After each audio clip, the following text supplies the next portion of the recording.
영감이 넘치는 새벽 예배, 성령의 임재가 넘치는 높은 꿈 하민교회.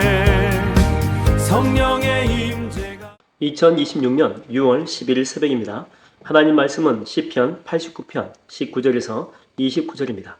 그때 주께서 환상 중에 주의 성도들에게 말씀하여 이르시기를, 내가 능력 있는 용사에게는 돕는 힘을 더하며 백성 중에서 택함 받은 자를 높였으며 내가 내 종 다윗을 찾아내어 나의 거룩한 기름을 그에게 부었도다. 내 손이 그와 함께하여 견고하게 하고 내 팔이 그를 힘이 있게 하리로다. 원수가 그에게서 강탈하지 못하며 악한 자가 그를 권고하게 못하리로다. 본문 봉독은 여기까지만 하겠습니다. 하나님 말씀을 증거하겠습니다. 어제 우리는 요동치는 인생의 그 수면 위에서 싸우느라고 기진맥진할 필요가 없다. 결코 흔들리지 않은 주님의 그 보좌가 있는데 깊은 그 심해 속으로 이렇게 들어가서 거기에서 기도하면 된다라고 하는 말씀을 나누었습니다. 오늘 본문은 그렇게 주님의 품에 안긴 자들에게 하나님께 주시는 구체적인 그런 약속이면서 또 하나님께서 당신의 백성들을 어떻게 다루시고 보호하시는지를 보여주는 확증 있는 그런 말씀이 나타나 있습니다. 오늘 이 본문 20절을 보게 되면 하나님께서 다윗을 세우실 때에 사용하신 그 표현 자체가 정말 은혜롭습니다. 뭐라고 나옵니까? 내가 내 종 다윗을 그래요 찾아냈다. 찾아내가지고 거룩한 기름을 그에게 부었다. 하나님은 다윗을 직접 여기 가고 저기 가고 해가지고 찾아냈다. 다시 말하면 이 말씀은요, 다윗은 처음부터 모든 사람의 주목을 받는 화려한 위치에 있는 사람이 아니었다라고 하는 거죠. 사무엘 선지자가 왕을 세우기 위해서 이새의 집을 찾아왔을 때 이 다윗은요, 거친 들판에서 홀로 양을 치던 그 외로운 목동에 불과했다라고 하는 거죠. 형들의 그 외모에 가려져 가지고 아무도 주목하지 않던 정말 소외된 그런 소년이었습니다. 근데 온 우주의 통치자이신 하나님께서 그 들판 구석에 있던 다윗을 눈여겨보신 거예요. 야, 다윗이 어디 있냐? 찾고 찾다 보니까 들판에 있었다라고 하는 거죠. 그래서 그를 콕 집어가지고 찾아내가지고 왕의 기름을 부어주셨다라고 하는 거예요. 여러분, 우리의 구원도 마찬가지고 소명도 마찬가지예요. 우리가 뭐 엄청난 자격을 갖추었거나 남들보다 잘해가지고 이 자리에 앉아있는 것 절대 아닙니다. 다락방 구석에서 상처와 눈물의 얼룩 속에서 신음받는 이 보잘것없는 저희들 아닙니까? 근데 주께서 우리를 찾아내가지고 너는 내 아들이고 너는 내 딸이다. 그러면서 보혈로 우리에게 기름을 부어주셨다니까요. 하나님께서 우리를 찾아내가지고요, 당신의 소유로 삼아주신 거예요. 근데 이제 소유로 삼고 난 그 이후에 보면 우리의 인생의 신분뿐만이 아니고 나를 보호하여 주시는 그 하나님의 그 은혜의 그 보호하심의 그 강도가 완전히 바뀌게 되죠. 21절과 여러분 22절을 보면 뭐라고 나옵니까? 내 손이 그와 함께하여 견고하게 하고 내 팔이 그를 힘이 있게 하리로다. 원수가 그에게서 강탈하지 못하며 악한 자가 그를 권고하게 못한다. 이렇게 나와요.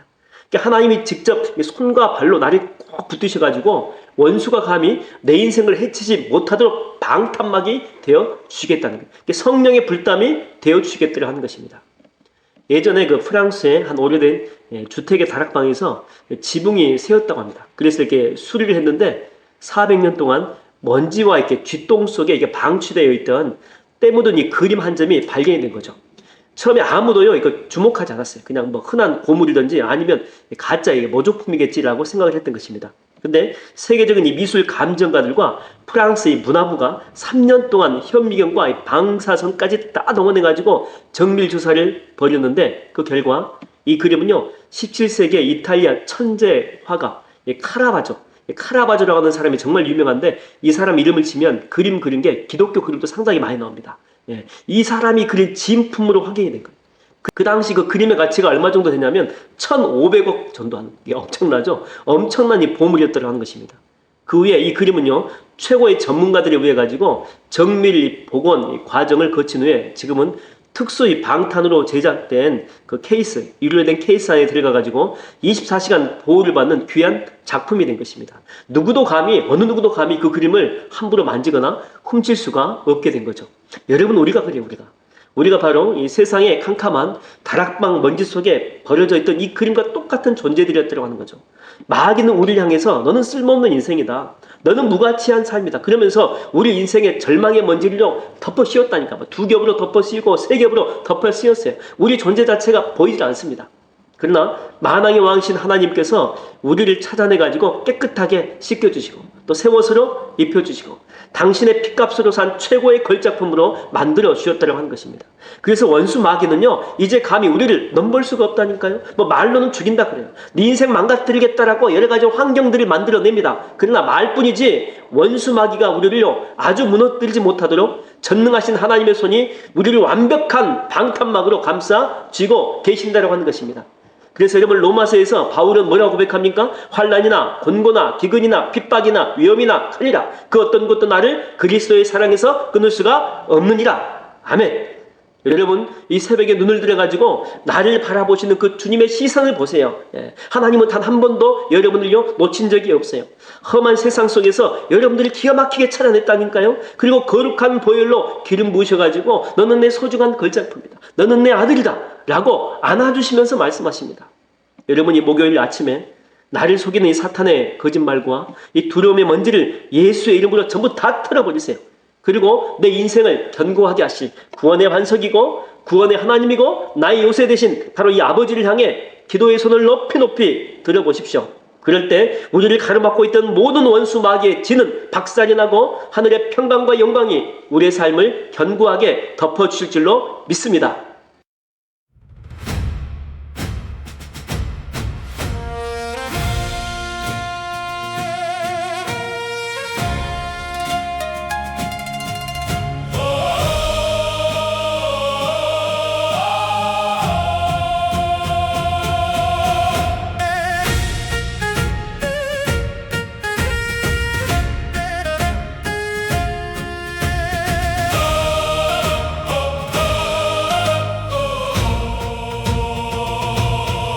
어둠의 권세가 땅을 덮치고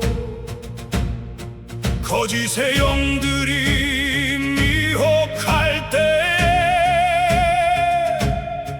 두려움 버리고 일어서리라. 만군의 여호와 이름 의지해 육신의 싸움이 아니리로다. 혈과 육을 넘어선 영적인 전투 진리의 허리띠 굳게 동이고 믿음의 방패를 높이 들어라. 대장 되신 예수 그리스도 그 뒤를 따라 전진하리라. 여호와 멸시 승리의 깃발 저 높은 산 위에 펄럭이도다. 사망의 권세는 이미 꺾였고 십자가 군병들 찬양 부르네.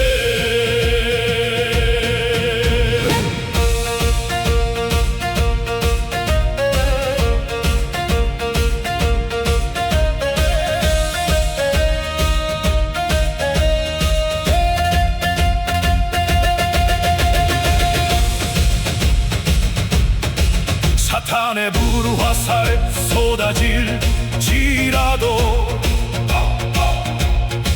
구원의 투구를 머리에 쓰고 성령의 검을 높이 빼어들어 원수의 심장을 찔러 쪼개리.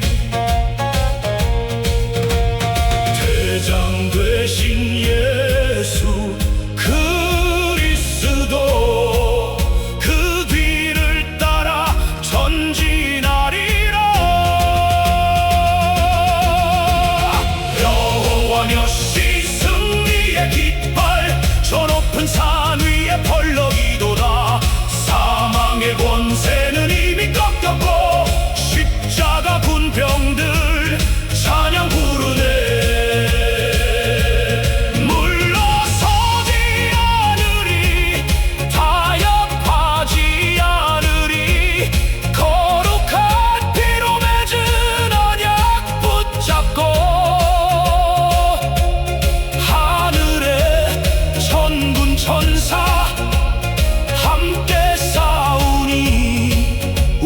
승리는 확정되었네.